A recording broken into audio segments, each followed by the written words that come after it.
Saludos, estimados estudiantes. Vamos a trabajar el tema de movimiento circunferencial. Estamos en el curso de Física 1, en la sesión número 7. Logro de sesión. Al finalizar la sesión, el estudiante resuelve problemas de movimiento circunferencial, utilizando las ecuaciones correspondientes y el concepto de aceleración centrípeta en base a la interpretación del problema y a la presentación del resultado en una secuencia lógica y fundamentada. Preguntas previas o saberes previos. ¿Qué es lo que da origen al movimiento de los cuervos?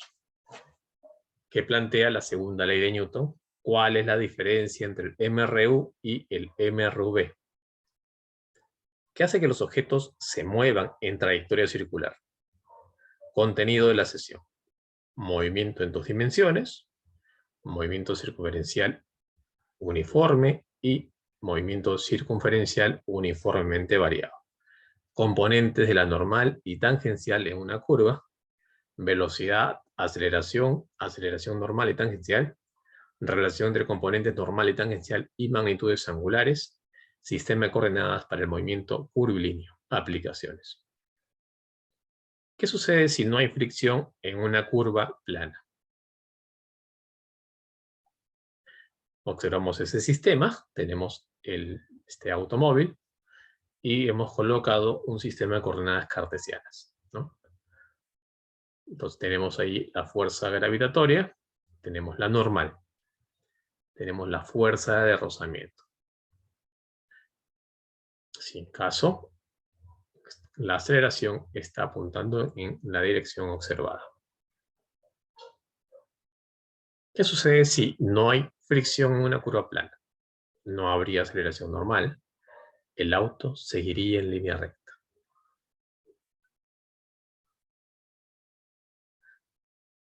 Problematización. Curva peraltada. ¿Qué sucederá en el caso que este auto ahora se encuentre en una pista con un peralte? ¿Sucederá lo mismo en una curva peraltada?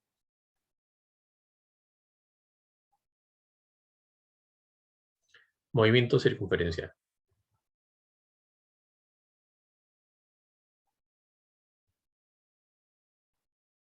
Entonces, observamos las magnitudes que intervienen en el movimiento circunferencial, como la aceleración tangencial, la aceleración centrípeta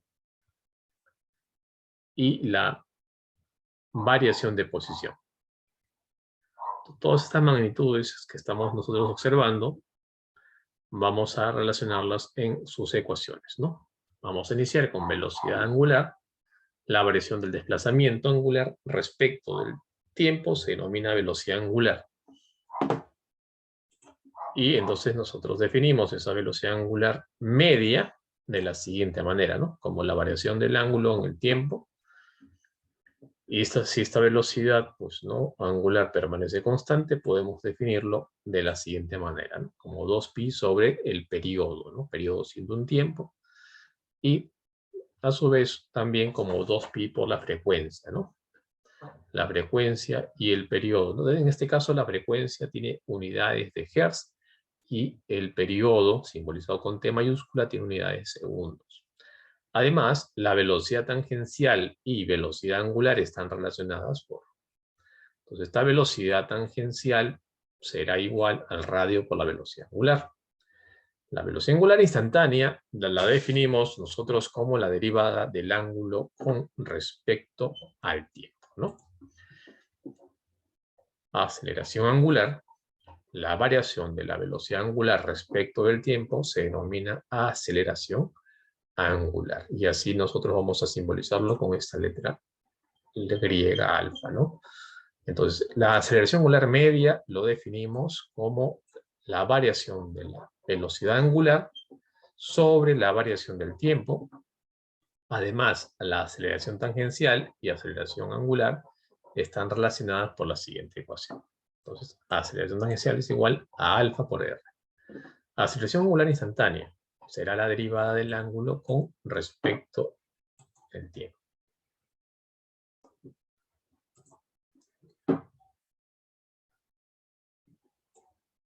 Movimiento circunferencial uniforme.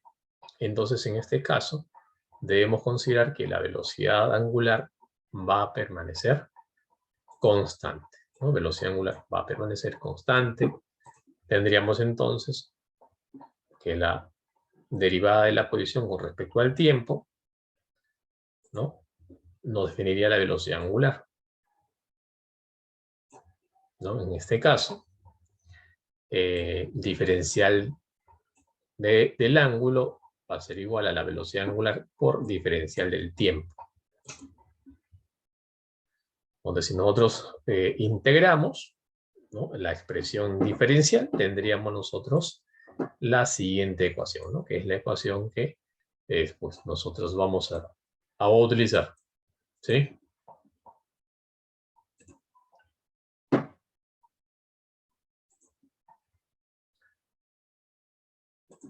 Bien. Característica fundamental es que su aceleración angular permanece constante, pero eso para el caso del movimiento circunferencial uniformemente variado. Bien, entonces, pero también tenemos nosotros algunas relaciones, como la siguiente, ¿no?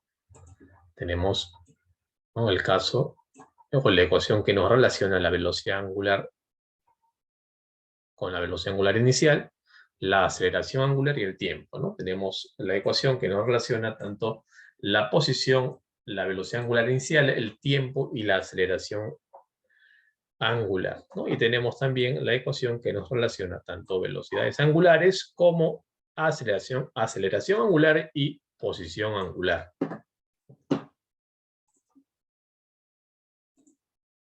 Bien, entonces es importante también conocer lo siguiente, ¿no?, las componentes normal tangencial en una curva.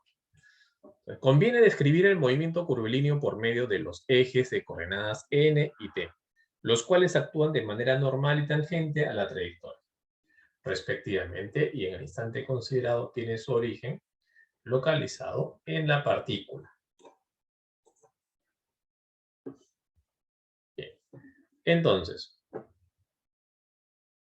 tenemos esta partícula, y para poder analizar, ya que esta partícula se encuentra en o está realizando una trayectoria curvilínea, entonces para poder analizarlo, noten que vamos a trabajar con estos ejes.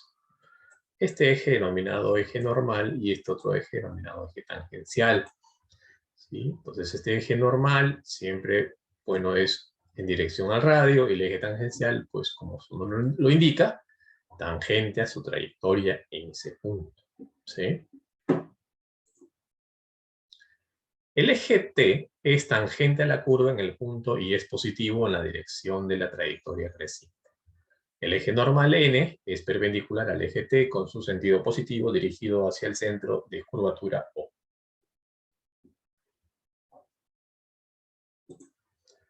Velocidad. Como la partícula se mueve, la trayectoria S es una función del tiempo. La dirección de la velocidad V de la partícula siempre es tangente a la trayectoria y su magnitud se determina por la derivada con respecto al tiempo de la función de la trayectoria.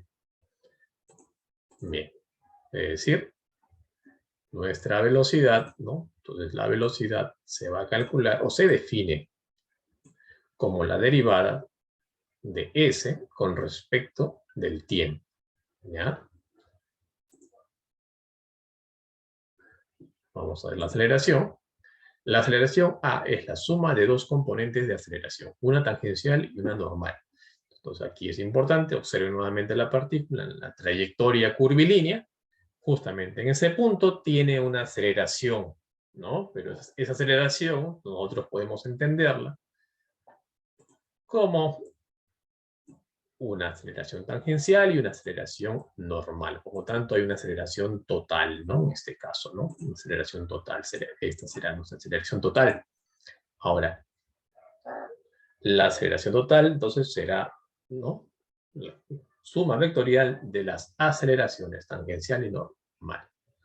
Si queremos determinar la magnitud de esta aceleración, ¿sí?, si queremos calcular la magnitud de esta aceleración, entonces sería raíz cuadrada de a sub t al cuadrado más a sub n al cuadrado, ¿no? Es decir, la suma de las aceleraciones tangencial y normal al cuadrado, ¿no? Le sacas raíz cuadrada y tienes tu aceleración total. Bien, donde la aceleración tangencial se define como la derivada de la velocidad con respecto del tiempo, ¿no? Y la aceleración normal como la velocidad al cuadrado multiplicado por el radio de curvatura. Entonces, ese radio de curvatura tú lo vas a medir de esta manera, ¿no? Desde el centro del círculo hasta el punto P. Eso sería el radio de curvatura. Recordemos que la aceleración normal o centrípeta representa el cambio de la dirección del vector velocidad con respecto al tiempo, mientras que la aceleración tangencial representa el cambio de la magnitud de la velocidad con respecto al tiempo. Entonces tenemos aquí aceleración tangencial y aceleración normal, ya lo hemos definido hace un momento. Noten que siempre la aceleración total está apuntando hacia la concavidad, ¿sí? Salvo que la trayectoria sea de una línea recta, ¿no? Apuntarán o tendrá la dirección de la línea recta.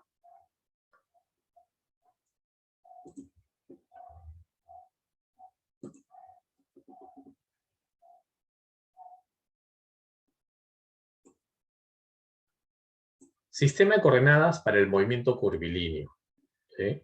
Cuando una partícula se desplaza a lo largo de una trayectoria curva conocida, su ecuación de movimiento puede escribirse en las direcciones tangencial, normal y binormal. Observe que la partícula no se mueve en la dirección binormal, puesto que está limitada a moverse a lo largo de la trayectoria, ¿sí? Ahora tenemos aquí lo siguiente, ¿sí? La sumatoria de las fuerzas en la dirección tangente, ¿no?, será igual a la masa por la aceleración tangente, ¿sí? Tendremos sumatoria de las fuerzas en la dirección normal será igual a la masa por la aceleración normal, ¿no? Y la sumatoria de fuerzas en la dirección B, ¿no?, en la dirección binormal, será igual a 0 para nuestros casos que trabajemos.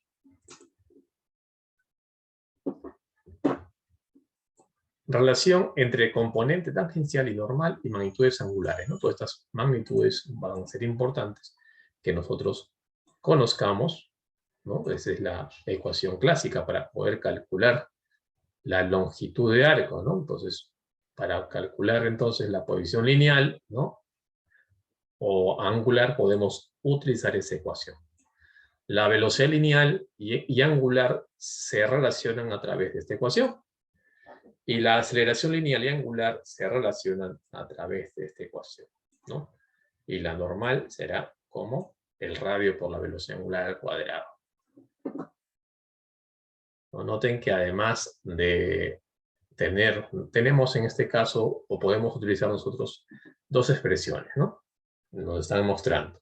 La de la aceleración normal, ¿no?, la que se define como velocidad al cuadrado sobre el radio de curvatura, y también esta, ¿no?, radio por velocidad angular al cuadrado, ¿no?, también.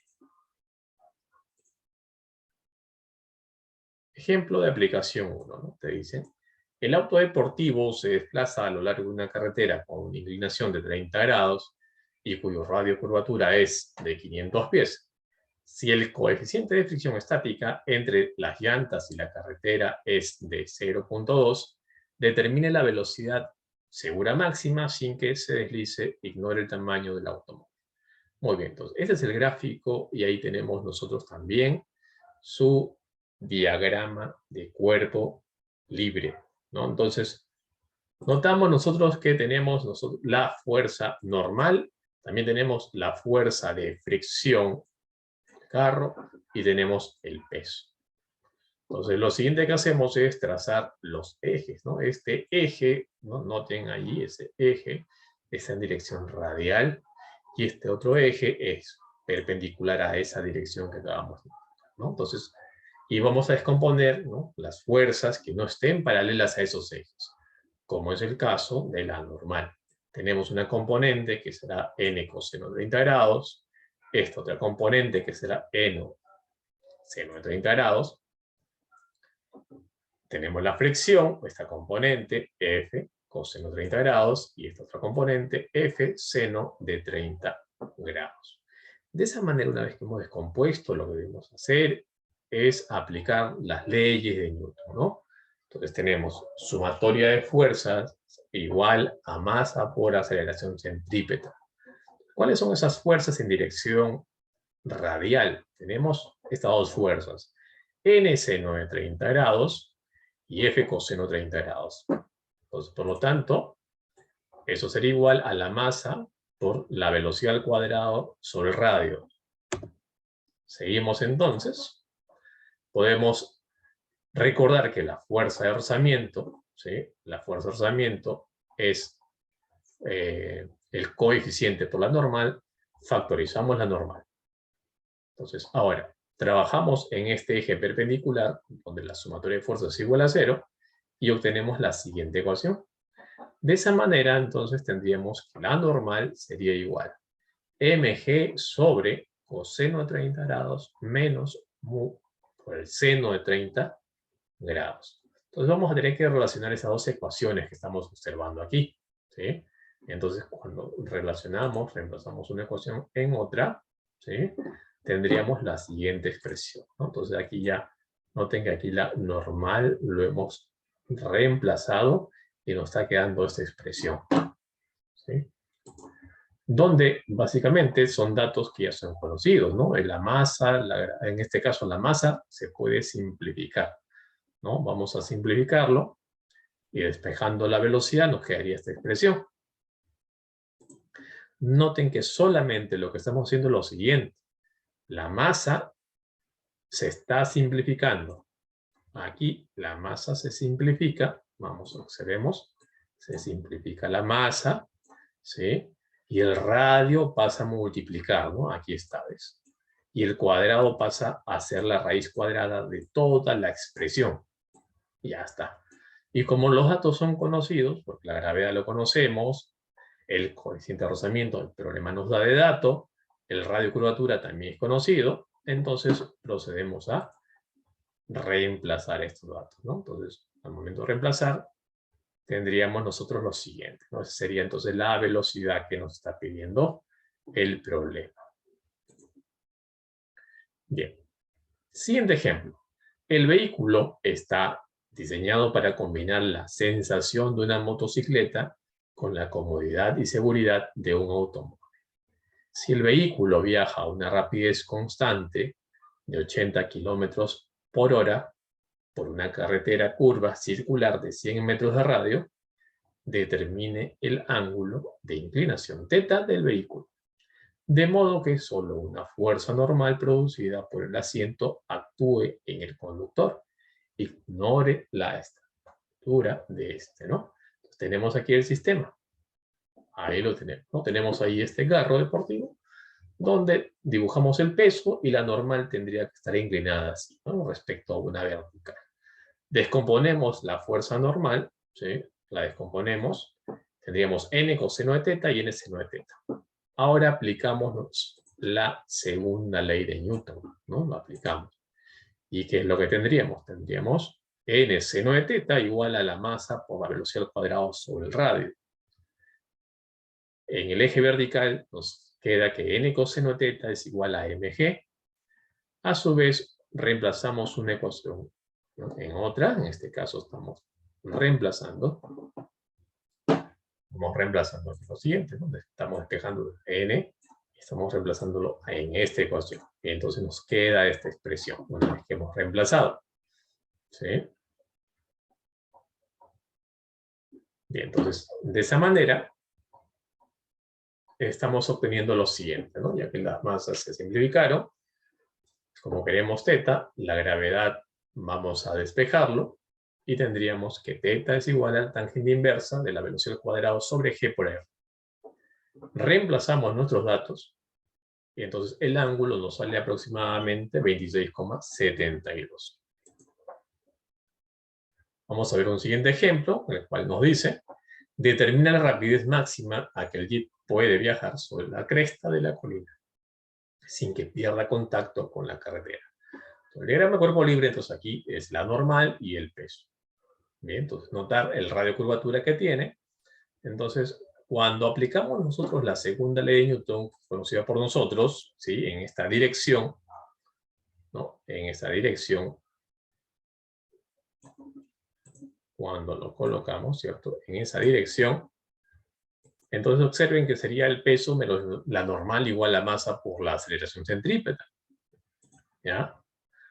Bien, entonces, como queremos nosotros calcular esa rapidez máxima, entonces nos quedaría que el peso sería igual a la masa por la aceleración centrípeta, donde podemos nosotros simplificar las masas y tendríamos que la gravedad es igual a la velocidad al cuadrado sobre el radio. Asimismo, la velocidad será entonces raíz cuadrada de la gravedad por el radio. Donde la gravedad es 9,81 si estamos trabajando en el sistema internacional, o 32,2 pies sobre segundo al cuadrado, ¿no? Entonces, ahí tenemos, ¿no? Entonces, reemplazando radio curvatura, tendríamos que la velocidad máxima sería de 89,72 pies por segundo, ¿no? Tener en cuenta, entonces, siempre es necesario trabajar, tener en cuenta estas dos aceleraciones de la gravedad, ¿no? En la que es 9,81 metros sobre segundo al cuadrado y en la que es 32,2 pies por segundo al cuadrado. Bien, siempre hay que tenerlo muy en cuenta.